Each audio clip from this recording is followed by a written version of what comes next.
And welcome to Nats Chat for Saturday, May 4th, 2024. What is Star Wars Day 2024? May the 4th be with you. And the Force was with the Nats, certainly in the latter innings on Friday evening. A 9-3 win over the Toronto Blue Jays at Nationals Park in game one of a three-game series, and in a game in which the Nats overcame a 3-0 third-inning deficit and scored 4 runs in the seventh inning and 4 runs in the eighth inning. The Nats are back at 500 for this regular season at 16-16. This installment of the Nat Chat podcast is brought to us by Table to Mat, which you can count on for all of your nutrition and personal training needs. Table to Mat offers virtual and in-person nutrition services and personal training to the DMV area. You can email Table to Mat directly through the website tabletomat.com. That's the word table, the number 2, MAT.com. You can call Table to Mat at 240-388-2206. The Nats on Friday evening scored 1 run through 6 innings. So that gave the Nats a mere 3 runs over the team's last 33 innings. But then came the Nats scoring 4 runs in the 7th inning and 4 runs in the 8th inning. Mark, once the Blue Jays starting pitcher, Yusei Kikuchi, was pulled from the game, it was as if a switch was flipped and the Nats offense erupted. That was a remarkable turn of events, Al. And it started, immediately that inning. Vargas draws a walk. Riley Adams, who had been in a horrible slump, 1 for 21 singles. And then Davey makes the big move to send Luis Garcia up there to pinch hit, knowing that the right-hander who's on the mound at that point, Swanson, has to stay in. He's got to face 3 batters. So you've got the platoon advantage now, lefty on righty, and bam, 1 pitch, and it's a whole new ball game, and the floodgates opened. And that decision, and then the execution by Luis Garcia, was a huge moment. I would say one of the biggest moments of the season to date, right? I would say so. I mean, especially when you consider, Friday night, you had the rave lighting going on, however you want to call it, with the red lights flashing and the stadium going dark off the home run by Garcia. That was a pretty cool scene. Yeah, so Luis Garcia Jr., he's having a good season, but he lately has not been an every game starter. He's been kind of in and out of the lineup, depending on who Davey Martinez wants to play. I wonder if we're going to start to see him back to be – I wonder if we're going to see him be back to being a staple in Davey's lineups now moving forward with the kind of season that Garcia's put together here. So Luis Garcia Jr. on Friday evening came off the bench, and he went 1 for 1 with that 3-run home run. Also had a walk, but Garcia, and what ended up being a 4-run Nats 7th, a pinch first pitch, 3-run homer to center field for a 4-3 Nats lead, 402 feet per Statcast. And that started everything. This 8-run avalanche by the Nats over the 7th and 8th innings. Garcia in that Nats 4-run 8th drew a 1-out walk. Luis Garcia Jr. for this regular season has an OPS now of 800. The batting average is at 300. The on-base percentage is at 344. The slugging percentage is at 456. But if you look at the Nats leaders for, say, OPS or any of the rate stats, Garcia's not among them because he does not qualify. He does not have enough plate appearances. And it's a little bizarre. Now, I know that Ildemaro Vargas is hitting well when playing, but in the bigger picture, Garcia is earning his way into being an every game player here. And I hope that we start to see more of Luis Garcia Jr. So it's basically been a platoon at this point. He starts pretty much every game against the righties, and then he's not playing against the lefties. So that's why he wasn't in there for this one. You actually had Trey Lipscomb starting at second base in this one. And then Vargas was in left field, as they had quite the outfield arrangement as this game went along. I think Davey looks at this and says he's trying to put guys in the best positions to succeed, and it's working. I think a lot of these platoons and matchups are working. I will be interested though, to see if he keeps this up. Does he get more opportunities against lefties? And that's why, and I think this is why Luis said with a straight face to us afterwards that he was actually prouder of the walk that he drew than the home run, because the walk came against a lefty, a long drag it out at bat, and you could see he was really excited about it. He scored the run. He was really happy with that because it came off the lefty. And so I wonder if that kind of at bat almost tells you more about his development and might lead Davey to start playing him more against lefties. Yeah, and you're not going to get better against lefties without facing lefties, right? So if he's ever going to become good against lefties, he's going to have to face lefties. So now would be the time to do that, right? When you're in the midst of a rebuild here, and if he's earning his way into playing against lefties, that's a great development. That's another one of these really encouraging developments for an individual Nats player. We have a lot of these going on so far this season, so really good to see that. It's so funny with this Nats offense, though. It at times looks wretched, like we saw in the series at the Rangers. It at times looks really good. And this game is like the perfect encapsulation of that. The offense was doing nothing for 6 innings and then was so good over those seventh and eighth innings. The Nats in this game torched that Blue Jays bullpen. The Blue Jays made it felt like 100 pitching changes over the final few innings of this game. Yeah, so maybe some of this is who they're facing, and you're facing inferior pitchers out of the bullpen as opposed to a starter who was really good. But I also think there's a psychological element to this. And when you're struggling to score runs the way they have over the last few days, and it's kind of happening all over again, and you're trailing all night, and you're thinking, man, we got to just do anything we can just to try to score 1 or 2 runs, you press, you try to do too much. And then one swing of the bat flips the switch, all of a sudden you have the lead, and it's like the pressure is gone, and you can just go out and swing the bat the way you know how to. So some of it is probably the Blue Jays pitching at that point, what they were doing, but I think some of it is also just the Nats hitters being relaxed and understanding, okay, we have the lead, let's keep it going. And what they did in those last 2 innings, I don't think you can understate this. It was remarkable how different the at bats and the results were. And what you also saw is the kind of thing that they've been trying to do, and we've talked about on the podcast. Once they start getting guys on base, they can make things happen. But you can't do that if you don't have guys on base in the first place. And for much of the last, 3.5 games, they just haven't had the guys on base to even try to do anything. Nats finished this game with very good offensive numbers: 12 hits, 5 walks, 4 for 13 with runners in scoring position. The 12 hits were made up of the Luis Garcia Jr. home run, 3 doubles, and 8 singles. So the runs were scored in a variety of ways. The Blue Jays became a sloppy mess to a certain extent in that 4-run eighth inning, but you had a lot of walks over these 2 innings, each of which included the Nats scoring 4 runs. That 4-run bottom of the seventh started with an Ildemaro Vargas leadoff walk. The 4-run bottom of the eighth, Alex Call leadoff walk, steal a second base. 2 batters later, Riley Adams, an intentional walk. And then after that was that Luis Garcia Jr. walk that we just talked about. So, you're right. The Nats at the Rangers barely drew any walks, had a bad offensive series. The Nats in this game draw a bunch of walks and end up erupting big time.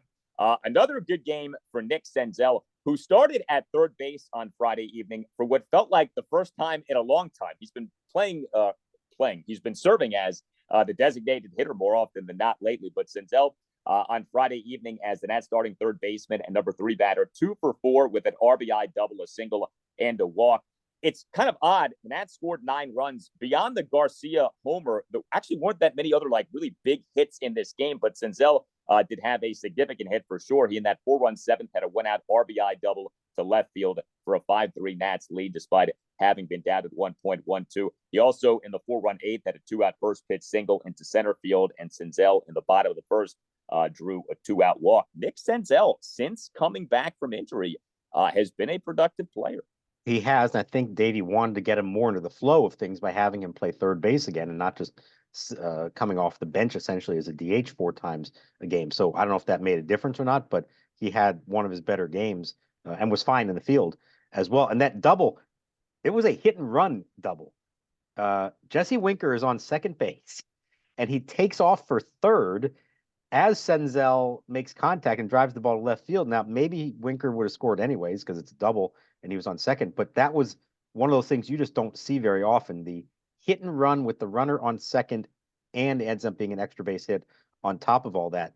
And then in the eighth inning, you said there were no really big hits. The biggest moment probably was the line drive to second that looked like it could be a killer double play. And instead, Isaiah Kiner-Falefa throws the ball into the camera well. And the rule on that, when the infielder does it, it's 2 bases automatically. So 2 runs scored on that on what could have been a double play. Instead, they get 2 runs on a line out. You don't see that one very often. No, you don't. No, you don't. And like I said, Blue Jays, a bit of a sloppy mess in that 4-run eighth inning, but props to the Nats for capitalizing. If you're looking for other big hits in this game, Joey Meneses did have a run scoring hit. He on Friday evening as the Nats starting first baseman and number 4 batter, 2 for 5 RBI single and another single. Meneses in that Nats 4-run eighth had a 2-out RBI single up the middle for a 9-3 Nats lead. You mentioned what went on with the Nats outfield in this game. So your starting outfield was Ildemaro Vargas in left, Jacob Young in center, and Alex Call in right. Young, though, left the game. We didn't know why. We find out after the game, back spasms, right? Yeah, it's something that acted up on him along the way. I think it was the fifth inning that he came out of it. And Davey said it was getting to a point that they just didn't trust to have him out there. They were worried about it. He was getting treatment afterwards. It sounds like they're not terribly concerned. It's kind of a day-to-day thing, and they're hoping he might be feeling well enough to play on Saturday because he's become a big part of the lineup here.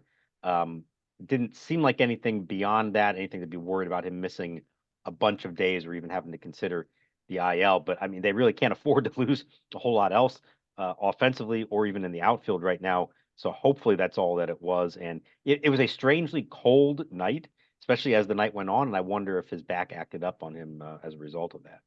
Yeah, I was going to say, man, the Nats cannot catch a break with outfielder health this season. This really has been something. It feels like every time you lift your head up, another Nats outfielder is getting injured or is ailing in some way. Young did have a double in this game. He is the Nats starting center fielder and number 1 batter, 1 for 2 with a double. He and the Nats 1-run third had a leadoff double to left field despite having been down to the count at 1.12. We did see Davey Martinez in this game go with Jacob Young as the number 1 batter, CJ Abrams as the number 2 batter. We've seen some of that, not a lot of that. Do you think that we are going to see more of that? I think Davey would like to do that more regularly as long as Young is up to it and is feeling well. And his quote before the game about the lineup change, he said, "Hey, what's the definition of insanity? Right? I've got to try to do something." So even Davey acknowledging it would be insane to keep trotting the same lineup out there every day and expect different results because they weren't getting it. So let's do something different. And I mean, in reality, it's no different than what they do when Young hits ninth and Abrams hits first. They're back to back. It's just giving Young an extra at bat right off at the top of the game. And those two do a lot of good things together. And that third inning rally, that worked out perfectly the way you would want. So I think that was good. It kind of lengthens the lineup. Maybe it gives Abrams a chance to drive in more runs instead of just worrying about scoring himself. So I think for now, as long as Young's back is okay, we may see more of that. But he's piecing it together in the outfield right now, and it's a day-to-day thing. And while there's some help coming, it's not going to be immediate. So it is a bit of a stretch right now to figure out how they're going to arrange that. I do find it odd with Jacob Young from this standpoint. If you think enough of him to bat him in the number 1 spot, then why are you so frequently batting him in the 9th spot? Like, if you value him as a batter, right, the higher up he bats, the more plate appearances he's going to get. So if you think he's worthy of the number 1 spot, then you shouldn't have him in the number 9 spot so often. I mean, batting ninth, he's batting behind like guys who are struggling, the Eddie Rosarios and the Joey Gallos of the world. Davey has this thing I know of like a second leadoff batter, which I'm like personally I've never agreed with, but whatever. But if you value Young and he's doing a good job, he's getting on base a bunch, he's stealing bases. He shouldn't be batting ninth. He should be batting higher because that'll get him up to bat more. So I think the idea, and it was more of a thing when they were healthier at the top of the lineup, is you want CJ leading off as the tone setter. You know everything that he can do, and then ideally you have Lane Thomas and a hot Jesse Winker hitting behind him. What's happened as Thomas got hurt, as Winker cooled off a lot, he's used Senzel up there in the 2 spot, but that really who he is in the long run or not. So I think you get to a point you say, okay, Jacob Young is one of our better hitters and more productive hitters right now. So let's just put him up at the top and essentially keep the same order, but now give him an extra at bat. So if everyone was healthy and productive, I don't think there's a huge issue with putting him at the bottom of the order as the quote unquote second leadoff man. Abrams is such a dynamic leadoff hitter that you don't necessarily want to mess that up. And sometimes things are going well, you don't want to now move them in a different spot, even though psychologically it shouldn't make all that much difference, but maybe it does somewhere in there. The way this went in this game, it looked like it worked, and Abrams was not negatively affected by it. So I do think we'll see more of it, especially given what the personnel is right now. Well, hard to argue with 9 runs, given the way the offense had been going. I mentioned Ildemaro Vargas and Luis Garcia Jr. Vargas did have another extra base hit in this game. He has been productive when he has played this season. Got to give him credit. Vargas on Friday evening as the Nats starting left fielder and number 7 batter, 1 for 2 with a double and a walk. Bottom of the second, a 1-out double off the left field wall, and he in that 4-run 7 drew a leadoff walk. Now, regarding C.J. Abrams in this game, so Abrams did have a key hit. He went 1 for 5 with an RBI single as your Nats starting shortstop and number 2 batter. He in the 1-run third had an RBI single through the right side of the infield to cut the Nats deficit to 3-1. But 2 standout defensive plays by Abrams in this game. Top of the 4th, a very nice defensive play. He was the man on third and 1 out, made a spinning catch of a grounder off the bat of George Springer, and then fired the home plate where Ernie Clement was tagged out for the second out.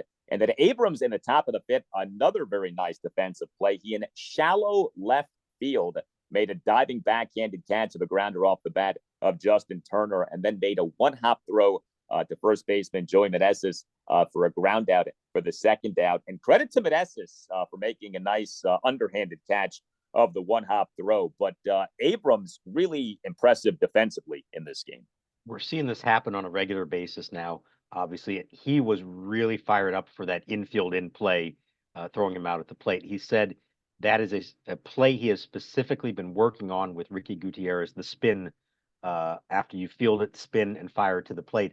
And he said they've gone through so many reps of that in pregame drills that when it happened in the game, it was all instinct. He didn't even have to think about it. It just kind of happened naturally. That's exactly the way it's supposed to work.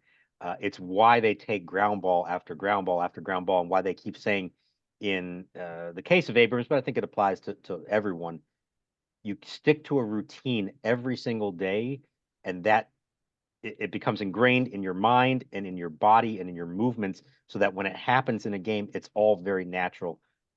I don't think we can emphasize enough how far he has come in the last year defensively.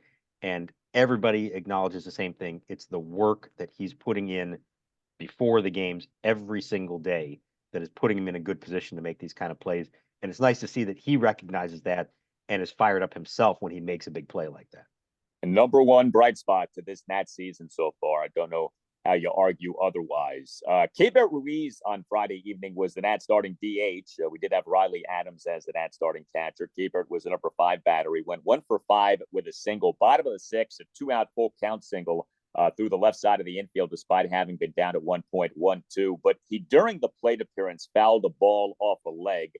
Did stay in the game and impressively got the single. But I'm watching that. I said to myself, boy, Keibert cannot buy a break. He seems to always have things like this happen to him, right? He missed substantial time just a few weeks ago due to influenza. Remember, in the 2022 season, he had the testicular contusion.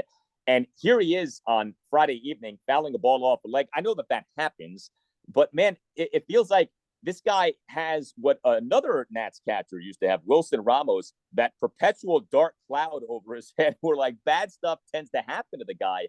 And I was wondering if Keibert might come out. Obviously, he didn't. So that was good to see. But man, he just cannot catch a break, it feels like. No, I agree, Nat. You hope it doesn't get to the point that it did with Ramos, who suffered major injuries that cost him seasons and even the chance to play in some postseason games for the Nats. You hope that doesn't happen. That Ruiz's case had been mostly minor stuff, annoying stuff to be sure, but nothing that huge. It looked nasty, that foul ball off the leg. I mean, we've all done it at some point growing up. You imagine at the major league level how much that hurts when you do that at the velocity that they're throwing and the velocity that they're swinging the bat. Credit to him. And I was watching when he hit the single, watching him run down to first base. It did not look comfortable. Not a guy who's that speedy to begin with, but good for him. He stuck it out. He was DHing for the night, so that helped a little bit. He needed that hit. Even with that hit, he's now 3 for his last 38, which is not good at all. And there have been some bad at bats. And the previous at bat in the 3rd inning, you had the Young double and the Abrams single. They get the 1 run, but they have a chance for a much bigger inning runners on the corners, 1 out. Blue Jays have a mound visit, and on the very first pitch, Ruiz grounds into an inning-ending double play. And I feel like that kind of thing has happened to him a lot. Him and Meneses are the two that seem to be doing that a whole lot. So it's nice to see him come back with the single later on, but he is still finding it again at the plate. Given everything else that he's dealt with, he is not in a comfortable spot yet. I don't know how much of it's physical. I don't know how much of it's him just struggling at the plate, but they desperately need him to start getting back on track again. Very much so. But overall, really good stuff from the Nats offense on Friday evening. And in a game in which the opposing starting pitcher was a really good one. This guy, Kikuchi, is very good. Even in this game, he was good. 1 run, 6 innings, 7 strikeouts. His ERA for this regular season down to 2.72. So you're facing a very good pitcher, and yet you still end up finding a way to win, find a way to score 9 runs. The Blue Jays, to cover the final 2 innings, used 5 relievers. Like, the Nats really had their way with this Blue Jays bullpen. Well, the Nats starting pitcher on Friday evening was Patrick Corbin, as the Nats, for a second consecutive Corbin start, authored a come-from-behind win. Maybe this is becoming a theme of Patrick Corbin's 2024 campaign. Who knows? But this was one of these Corbin outings in which early on things did not look good, but ultimately things actually went reasonably well. Corbin ultimately allowed 3 runs in 6 innings, what technically, right, is a quality start. Now, top of the second, he allowed 3 runs on a walk, 2 doubles, a single, and an RBI sac fly. Corbin, in fact, of the Blue Jays' first 7 plate appearances of the game, gave up 3 doubles, but he retired each of the final 8 batters he faced. He, over his 6 innings, gave up 6 hits, which were a triple, 3 doubles, and 2 singles. He issued 2 walks and a wild pitch. He recorded just 3 strikeouts, but he did throw a lot of strikes, 92 pitches, 61 strikes, 31 balls, ends up covering 6 innings, ends up settling down. And as is so often the case in a come from behind win, right, the pitching is able to sort of stabilize, allowing for the offense to mount that comeback. And so, 3 runs in 6 innings, 3 runs in 6 innings for Corbin, especially with the way that the outing started. That's a pretty good job, all things considered. Yeah, look, I feel like we've seen this happen before, and it looked like it could have gotten out of hand early on, just like the last start in Miami. But I'm going to give him credit. He has shown this ability, even as those early innings sometimes could look really ugly, for him to turn it back on and salvage something out of it. He gives you 6 innings. He keeps you in the game. He doesn't get the win. He's still looking for his first win, but those were some really important innings for him, the fourth, the fifth, and the sixth, to get through those, allow the game to get late to the back end of the bullpen, not have to burn up others, and still give them a chance. And so at this stage of his career, I think you have to be excited when he does that kind of thing. You'd love for him to be dominant. We know how rarely that's going to be the case with him. So if you're not going to do that, at least give them length and give them a chance to win. And even when it looks like it might really go south and he might have one of these awful starts that we've seen from him in the past, I think he's getting better, for whatever reason, at salvaging that and at least turning it into a halfway decent outing. And then the Nats bullpen on Friday evening was very good. 3 Nats relievers combined for 3 scoreless innings. Jacob Barnes tossed a scoreless top of the 7th. Hunter Harvey tossed a scoreless top of the 8th. And Dylan Floro tossed a perfect top of the 9th. This was set up to go Hunter Harvey 8th inning, Kyle Finnegan 9th inning, but the Nats ended up scoring the 4 runs in the bottom of the 8th. And so Kyle Finnegan did not have to come into the game. If you could have looked into the future and seen a 9-3 win, you wouldn't have pitched Harvey. But of course, you didn't know that at the time. So I don't blame Davey Martinez for that. I do want to note this, though. 32 games now for the Nats this season. Hunter Harvey has appeared in 15. He has appeared in nearly half of the Nationals games in this regular season. Should we be concerned about his workload, given his injury history? And how many of those have been 1+ innings? He's the guy they bring in the 7th when Weems or somebody else gets into trouble. He gets out of the jam, and then he comes back and pitches the 8th as well. Now, he's been really good at it. He's, by all accounts, been very healthy. I think he feels way more confident about the state of his arm, the state of his body, than he's maybe ever been. So credit to him for, figuring out a formula that works for him. But yeah, I mean, with any reliever who has that kind of workload, you're always worried. Certainly with one who has the injury track record that Hunter Harvey does, you're always cringing and hoping the next outing isn't the one where something goes wrong for him. So Yeah, in a perfect world, you'd love for him to be able for David to be able to stay off of him a little bit more. But so many of these games are close late. If they could score a few more runs early, have a bigger lead, you don't have to do that. It was big for them not to have to use Finnegan in this game. But if you don't want to use Harvey as well, then you better score more runs prior to the eighth inning. You can't wait that long. So far, he's been great, and I haven't heard any complaints from him. He seems, the velocity has stayed there. There have been no signs of any kind of trouble with him. But yeah, it is something because of his history that you do have to keep an eye on. His numbers really are good. 15 games, ERA 265, whip of 1.06, 22 strikeouts versus 4 walks. But it's interesting. Harvey, Dylan Floro, Derek Long, each guy has made 15 appearances. Each guy has appeared in nearly half of the Nats games. To that point about so many of these games being close, and to something we've talked about a lot, Davey Martinez using so many relievers in so many of these games, you have a lot of guys who have high appearance totals so far. And you wonder if that can continue to have 3 guys, each of whom has appeared in essentially half of your games so far this season. It's hard to keep that up.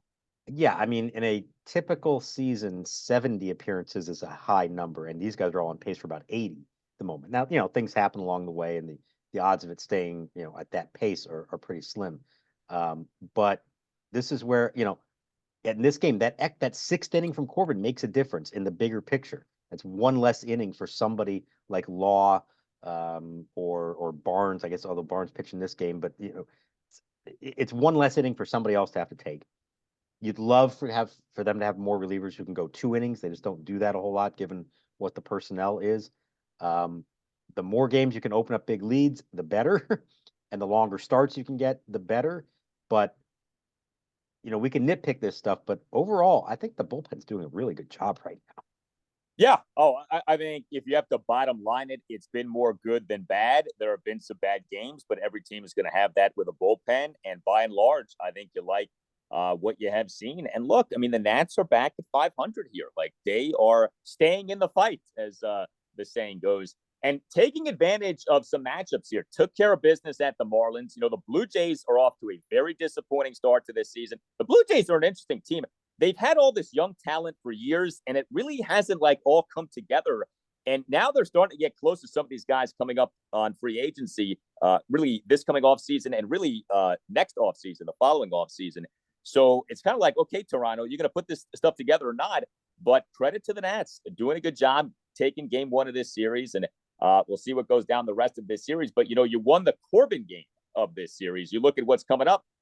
Game 2, Saturday afternoon, weather permitting, 4:05 p.m. Jake Irvin is their starting pitcher. And then Sunday afternoon, again, weather permitting, because we have rain all over the forecast for Saturday and Sunday, but 1:35 p.m. Sunday, Mackenzie Gore. So you won the game started by Corbin. Now you have Irvin and Gore coming up. Yeah, and I think somebody pointed out to me this was the first time this season they've won the opener of a home series. So it feels like they've always been having to come back and win the last 2 or salvage one game from it. They've been a whole lot better on the road, as we've discussed. So it's nice to get out in front and in a Corbin start to really set you up in pretty good position to win one of these last 2. And we'll say it again. I mean, this is now the 4th time they've reached 500 already this season. It's the 3rd time in a week they've done it. If they can win on Saturday, it's going to be big news, a winning record for the Washington Nationals for the first time since July 1st, 2021. A game best remembered for Alex Avila straining both of his calf muscles while playing second base in an emergency. You know who the color commentator for Masson is going to be on Saturday afternoon? No, who is it? Alex Avila, filling in for Kevin Franzen next 2 days. Wouldn't it be fitting if they can win this game, get over the 500 hump for the first time since Alex Avila played second base, and he's back in the ballpark calling the game? How about that? Can we call that one? Can we make that happen? That would be great. Just have him stay off his feet, and I think we'll be just fine for Saturday. That would be awesome. That would be something. It's amazing, right? Because most teams at some point early in the year are 1-1 and then get to 2-1, or are 4-3 or 6-5. That the Nats haven't had that. Haven't had a winning record at any 1-0 point. haven't had. Yeah, haven't had a winning record in a regular season since July 2021 is remarkable. That's hard to do. You almost have to try to do something like that. it shows you just how sluggish their starts have been, how bad their Aprils have been. As we said, the other day, this is their best April, was their best April under Davey Martinez, and that includes teams in 18 and 19, and in theory in 21 that were supposed to be good and trying to win. So good for them for finally getting off to just a decent start, not a great start, but just a decent start. And it changes the mindset. You don't have that uphill battle all along. You feel like, okay, we're hanging around in this thing. And the longer you go and you're somewhat in the range of 500, the better it makes everybody feel. As we've talked about, you get to July and you're sniffing 500, you are in the race. And I know we're getting way ahead of ourselves here, but they're playing at least at a level that allows them to think in those kind of terms. And it's just refreshing for the first time in a long time to not be thinking about, oh man, they got to make up so much ground, and this feels like a hopeless cause, or it's going to take something miraculous for them to get back on track. No, they're doing it here early on, and if they ever do actually go through a true winning streak, look out, they may really be in good position at some point. And the Nats were 2-6. So to be 16-16, that's 14-10 since the 2-6 start. So for almost a full month now, playing winning baseball. Nice to be able to say that. This installment of the Nats Chat podcast has been brought to us by Table to Mat, which you can count on for all of your nutrition and personal training needs. Table to Mat offers virtual and in-person nutrition services and personal training to the DMV area. You can email Table to Mat directly at tabletomat.com. That is the word table, the number 2, MAT.com. You could also call Table to Mat at 240-388-2206. You can hit us up on X at Nats_chat. You can email the podcast, natschatpodcast at gmail.com. You can find us on YouTube. Just search Nats Chat. Our YouTube handle is at Nats Chat Podcast. And please click on the thumbs up button and please click on subscribe. We very much appreciate that. We have a website that we invite you to check out, natschatpodcast.com. All Nationals radio highlights on Nats Chat are courtesy of 106.7 The Fan. For Mark Zuckerman, I'm Al Galdi. We thank you for listening, and we'll talk to you next time on the Nats Chat Podcast.